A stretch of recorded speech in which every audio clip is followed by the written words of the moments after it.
Muses, welcome back to the channel, and hi, hello, and welcome if this is your first time finding my page. My name is Tyler, also known as T-Mann Tarot across the interwebs. I am your tarot and oracle deck daddy, your deck professional, here to help you figure out if tarot decks or oracle decks are specifically your bread and butter, if you fancy it, and if it is worth your time, energy, and money to go out and purchase this.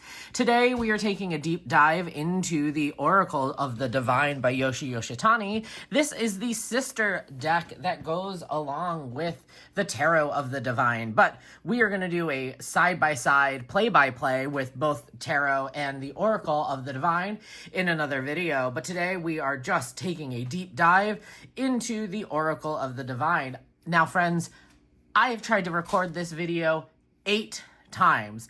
Mercury is definitely heading into retrograde. I have been frazzled beyond all compare. But if you are looking for the quick down and dirty of this deck review, I'll have that linked in the description below or somewhere in the video. So go ahead and click that, go over and watch this, and then come back to that. But a quick note, we get the lovely similar box that the Tarot of the Divine has come in. So we're used to that. Same lovely guidebook, fully detailed between giving us the story, the origin, the suit, the meaning, and upright and reversed meanings, and a little bit of a blurb here about the cards themselves. Just quickly, so you can kind of understand the structure here, Yoshi has created a 5 suits category, if you will. We have the heroes, the advisors, the challenges, the desires, and the symbols. The heroes are the spirit of the card. This is the driving force of the story. The advisors are the people who, the mind card, the people who help, support from behind. The challenges are the conflict that the hero must face. The desires are the hero's wishes, hopes, and dreams that they hope come true. And the symbols represent things that we see through fairy tales and myths and storytelling. Not every culture has the same symbols. That's why there are not a symbol associated to each story, and readers are welcome to take those 12 cards out and make a little separate deck for us. But we're going to dive into each cards. I have ordered the cards here in order of each story that they are associated to. So, starting with the first story here, we have a story that talks about recovery, celebration, wrath, and order. Love these names. Love that recovery has like the sun after we've come out from some sort of isolation. Celebration is giving us kind of this dance of life here between, right, weapons and looks maybe like an olive branch or some sort of, maybe even eucalyptus or something here, this duality here of celebration. Wrath is giving aggression, right, anger, and order just feels so comfortable here. So again, words of recovery, celebration, wrath, and order. Let me just double check here. Yeah, so these little blurbs here, let me actually use the story that we're talking about, right? I would have preferred or loved, because I love an oracle deck that has like the keywords and then like a little meaning. We've seen that on the Arcana Folia deck here, right? This concept of temptation, alluring thoughts and actions, right?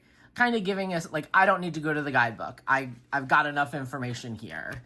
So this little blurb, the dawn after the dark, I might see how I could write that onto the cards myself. There seems to be enough room underneath, right, where I could write for recovery The dawn after the dark. For celebration, dance to remember life. Wrath, an uncontrolled firestorm. And order, a place for everything and everything in its place, right? So that way, if you don't know the story, you can have these quick little sayings that tie things together. But I do know that this creator typically does have a companion book that goes deeper into the fairy tales and myths, but you do get in the meanings the connection to the story here. All right, so the next set of 4 are ambition, loyalty, reckoning, and power. So ambition, the quick little phrase here, is the will to achieve desires. Loyalty is unwavering in battle. Reckoning is reap what you sow. And power is the strength to fulfill dreams. I kind of am interesting that, like, this is a throne and a hook, which is tied to the story. When I read through the guidebook, you know, it is all connected to the same story. But this, like, duality between, like, throne and the hook, like, is this power worth hanging yourself upon? Reckoning feels like we're dealing with, like, she looks sad because she has to bring that reckoning. She has to bring the hammer down, right? Loyalty looks like they are defending. I also love the tie to the lion here. The lion here on loyalty's staff, plus the lion here in the ambition, kind of tying in that these two might be friends, and how they kind of trust one another. All right. We've got fluidity, insight, envy, and crossroads. So, fluidity is bent but never broken.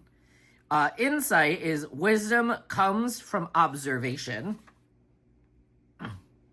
Envy is destruction over growth. And crossroads, the balance between thinking and action. I love how, like, fluidity and crossroads almost have the same vibe, right? And sometimes fluidity flows through different crossroads, right? They're very much the same energy. They're also both holding things in their hands and their arms. They both look like this fluidity is dancing. This one looks a little bit more reserved in their movement. Insight, I love that it's a bridge, but I also first thought of, like, a xylophone or a musical instrument here, right? So insight, what can you learn from these keys here almost? And envy, they just look angry. They just look like they aren't happy with the outcome, and they're, like, envious of somebody else. They're envious of their joy and happiness. All right. We have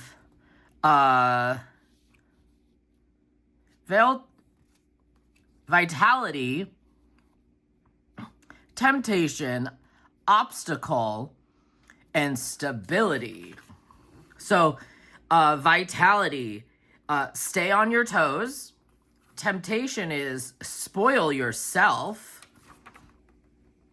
Obstacle, the serpentine path. And stability is perfect father. Interesting that we go with a father figure, right, for stability, tying to the emperor, if I'm honest. Definitely get the kind of staying on their toes here. Temptation, this like dripping skull here is quite interesting as, like, what are we drinking? What are we filling ourselves up with? Right? This individual also looks like they might be pregnant. So, like, what is that doing to our body and the things that are growing within us, right? Very much, devil card energy. Did she lose her head? It looks like she did the temptation and then lost her head. Looks like death brought her head. Interesting.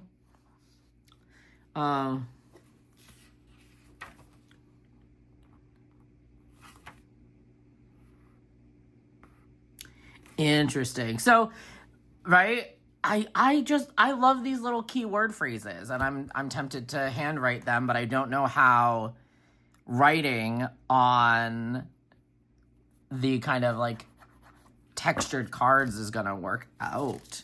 All right. Next story. Integrity, endurance, cynicism, and idealism. I don't know why, but when I was reorganizing the cards to fit the flow of the guidebook, this story just seemed so lovely to me. I don't know what it is. This story, I feel like I need to dive more into like what this story is from. It's the Legend of the White Snake out of China. Integrity is it is right to do right. Endurance is patience conquers all. Very Two of Swords energy, honestly. Like, yeah, I know literally there's two swords here, but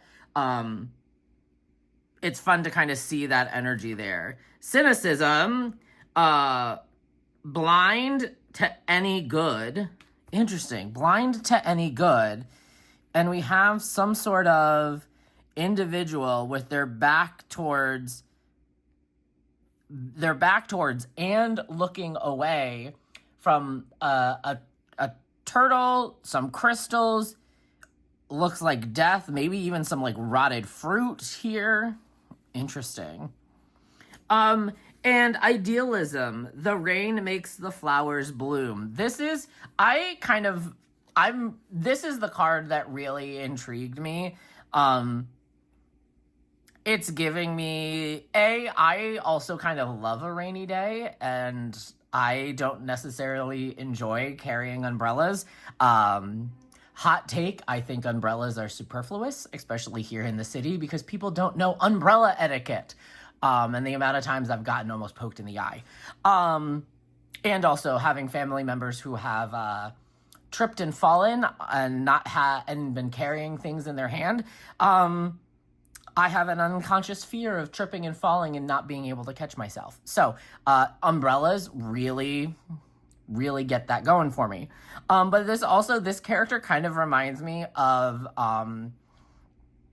if you have watched or seen Wicked, the Broadway stage adaptation, there's a moment where, and we do see it in the movie, right? When Alphaba has just sang Not That Girl, and it's starting to rain, and Madame Morrible comes out, and she's like ducking under for cover, kind of hinting at us that like maybe Alphaba will melt in the rain, what she doesn't, spoiler alert. So it's kind of giving me that idealism energy, and enjoying the rain, right? And enjoying that moment of kind of, I know that it is uncomfortable and that it puts a damper on your day, but sometimes dancing out in the rain actually is helpful. All right. Industrious, gossip, vanity, and trickster. Here we got a lot of playfulness. Industrious, okay. Like, she's working hard. We see other kind of garments here that, like, I'm assuming that this individual has created. So, like, oh my God, so sorry. Oh, itchy face. Industrious. Sweets are more useful than flowers. Interesting. Gossip, the weapons of teeth and tongue. Vanity, love yourself, which I kind of love, right? It's definitely a Knight of Cups energy, because the Knight of Cups is the Prince Charming of tarot, can be very vain. And trickster, disrupt the establishment. Definitely very trickster energy. Vanity is definitely, look at those abs. Look at those abs. Damn. And gossip, they are definitely, the yellow eyes are something else. And the teeth. Ooh, okay. All right. Receptive, potential, greed, and fecundity. I had to look this one up too. Fecundancy, which that is a Yoshi Yoshitani. If you end up watching this, that is a Scrabble word for sure. I hope that's a 2-letter or 2 points, 2 timed points. I've never played Scrabble. I don't know what I'm talking about, but like, I hope you get big points for that SAT Scrabble word. Receptive. Luck happens to those who are open to receiving it. Potential, the joy of infinite possibilities. I love this fool energy, right? Sometimes in the Golden Dawn, I believe it is, they talk about like the fool comes out of an egg. Greed, always more, but never satisfied. He'll never be satisfied. Look at all that greed. A llama, he's supposed to be dead. And then, okay, fecundancy. I had to go to the dictionary to figure this one out. But essentially, it's the rate in which you reproduce things. Has a very sexualized undertone to it. So the quick little saying is a profusion of life, some keywords, right? Sensuality, passion, prolificancy. This card represents potency, lust, joy, and sexuality. It symbolizes producing abundantly and sustaining vigorous and lucrative growth of mind, body, and spirit. So very much kind of like group orgy almost. I don't know if that's part of the story, but that's just my first take on it. You know, what do we get out of kind of doing it like rabbits? All right. Next 4.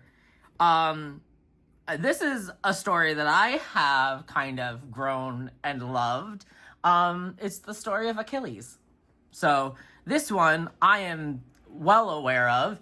I definitely remember going to the movies and seeing Troy, and having moments sitting there being like, and yeah, this is how I know I'm gay. Thank you very much. Okay, so pride. We have pride, contemplation, impulsive, and duty. Pride, the fire that consumes us. Contemplation, sanctity in seclusion. Impulsive is leap without looking. That could also be fool energy as well. And duty, love is fulfilling promises. This is a great, right? What are we aiming at? Do we really know? What did you sacrifice? What did you do? I love that the pride, and we have a little like light accent on the heel, which, you know, if we know for Achilles, his heel is his downfall because that's the part of him that he was held by as he was dipped, and kind of given the power of the gods. This is giving, because it is a centaur. Oh, it's definitely not Phil from Hercules, because he wasn't a centaur. Phil from Hercules is more like the guy from Lion, Witch, in the Wardrobe. But still almost kind of the same helper here. Selfish. Did I?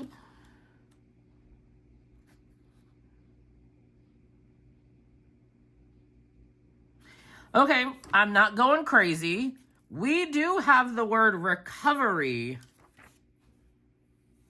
twice, right?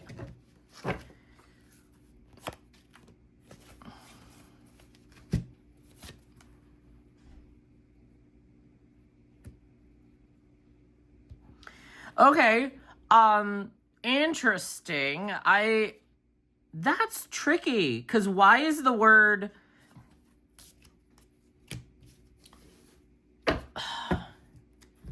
Repeating a word in an oracle deck is interesting, because if I'm looking for meaning, I'm going to associate it with one, not the other. So, interesting. And it's even recovery in the book. So it's intentional to have recovery twice. Okay. Selfish, acting only when acting only when you yourself are hurt. Recovery with life goes on. Sacrifice, nothing is free.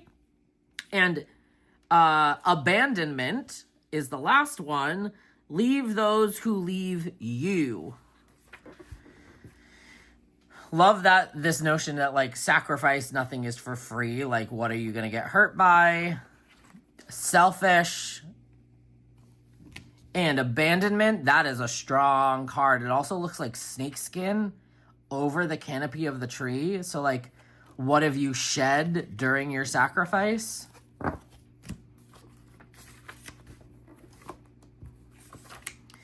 We have hyperfocus, deception, spite, and delusions.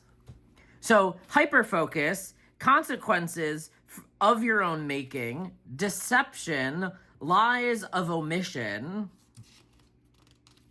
hiding in the forest, like hiding in the trees, you can't really see their face, and like this monster under the surface.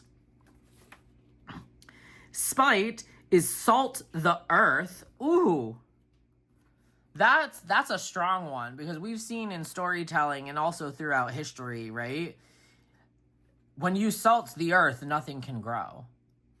So it's very intentional, that destruction from being able to grow and harvest and plant new seeds of opportunity and growth.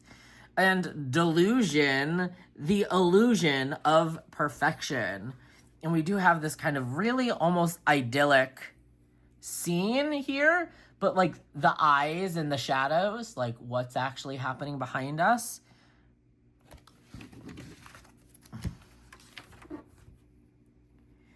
We have invader, generosity, gluttony, and abundance. Invader is pave the way. Generosity is teach a man to fish. Gluttony is a black hole of desire. And abundance, thriving, not merely surviving, which are beautiful words here. Kind of love this kind of, while he looks happy, the scene around him does not. So really invader, that double kind of entendre here. Generosity, we can definitely see that teaching a man to fish. Gluttony, interesting. When I first kind of was looking at this, this kind of electric eel situation thing, I thought maybe he's diving into this like black void space here. Potentially, who knows? And then this is just beautifully abundant. And I love that the idea of abundance, right? Because everyone's version of abundance is different. Is this notion of thriving, not merely surviving. And that I might take for the 10 of Pentacles, right? Because we aren't just, like, the conversation I usually have with clients is like, well, what does it mean to you? But maybe a better way to phrase that is, how are you thriving? Which is a great kind of perspective. Okay, we have betwixt, deception, betrayal, and fulfillment. Betwixt, beyond duality,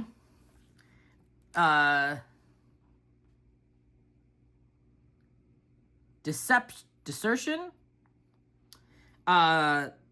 the trust placed in secret, betrayal, a wound to the heart, and fulfillment, inner peace and good fortune. That looks lovely. Also giving me like 10 of Pentacles energy almost with that tree there. But also I can see the Lenormand tree here. Understanding that fulfillment and that tree looks very healthy. Betrayal, we're getting ready to pokey here. Somebody here. And this kind of hyena pack underneath is kind of interesting. That like, what are we cackling about? Why are we doing this? Definitely get that this is some secret holder. Gonna have to, have the dictionary pronounce that word. Discretion?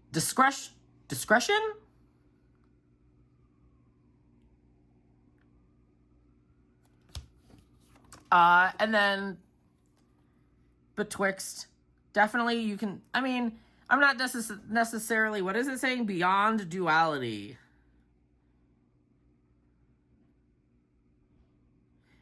This card represents not relating fully to one identity or another, but being a unique composition. Equilibrium. Oh, okay. Okay. I was trying to figure out where's the duality, where's the betwixt. And I'm going to use the card here to kind of show this. So this is one side of the man, right? Well-dressed, put together. You could even use the words that I hate, professional. Hate that word. Not hate, strongly dislike. But then, if we go over to this side of the card, we have the warrior, the one connected to ancestors, kind of going to the beat of their own drummer. This notion that, like, we are tied to the land. This is giving corporate vibes, right? So between two realities, that's where that is. And I love, too, that there's kind of this notion that this radiating out of the center is radiating out of, like, your sacral chakra, your gut, right? And doing what feels right for you. Interesting.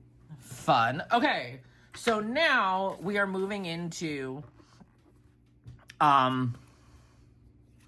the symbols, which, like, okay, I'm sorry, my dear friend Yoshi Yoshitani, that is very seductive. It's dripping. Like, hello, I know what you're doing. You are not fooling anyone with that. So this is the divine fruit.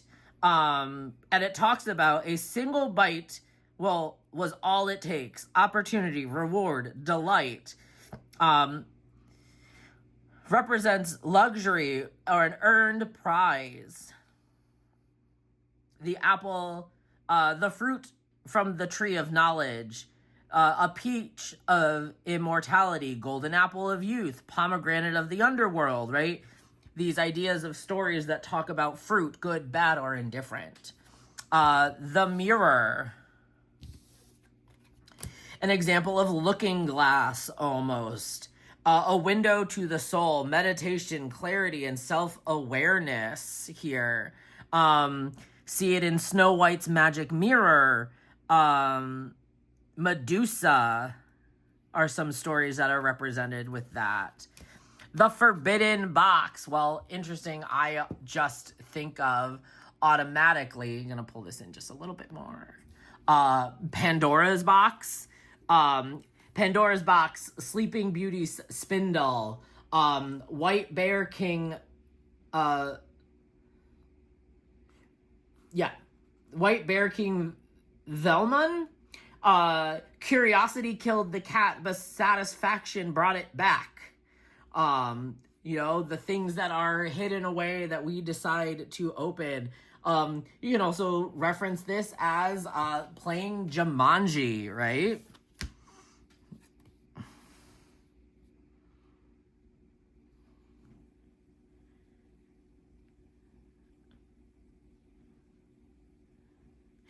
The Reaped God. The Reaped Gods are deities whose bodies have been harvested after their death to create important plants or landscapes that support life on Earth. They are critical for life-giving forces who, unlike their gods, die, are never reborn or resurrected.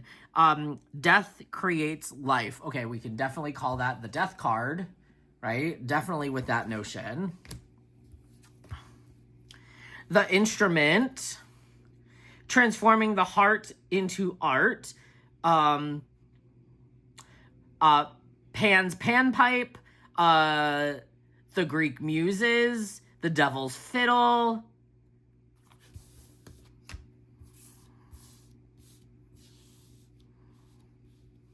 Kind of trying to move a little bit quickly. I know this video is getting long here. Magic Skin, Freedom from Duality. Magic Skin made me think of, what's her name from X-Men, who can change her skin, right? The Flood, which we've seen all throughout, biblical and religious and myth stories. A great flood wiping the earth, right? The biggest one is going to be Noah's Ark or the Legend of Lake Titicaca. So it is forward and forward is for forward. Interesting. And then the World Tree, talking about Yggdrasil and other. Can we see it? Yeah. Other stories. The Backbone of the World. Tree of Life, Yggdrasil, things that get, sacrificed to gain more wisdom and knowledge. All right. The last four. The Sacred Sword, cut to the heart, Excalibur, is one of the first ones that comes to mind from the kind of hints. Here are some of the other stories. Monster Marriage, the transformative power of empathy. Beauty and the Beast, the White Cat, the Condor's Wife, the Marsh's King Daughter are some fairy tale stories that reference that. Now, these two are kind of inverses, Primordial Chaos and the Apocalypse. Stories, Cosmic Egg, the Book of Genesis, New, the Watery One, but this is the world began with a thunderclap. And the Apocalypse, Ragnarok, the end of the fifth world, Armageddon, the world ended with fire. So that is each individual card. Let's check out how it shuffles. Beautiful shuffle. And let's depart with a story here. Vitality leads to fulfillment, but don't be so hard on yourself that you kind of forget what you started this for. Have fun, be on your toes, understand the fruit and the fulfillment you get from being light on your feet, but don't forget the good things that are happening around you. My friends, a closer individual card by card flip through is coming up right now. Let me know in the comments below. Have you gotten this for yourself yet? I'll see you next time, friends.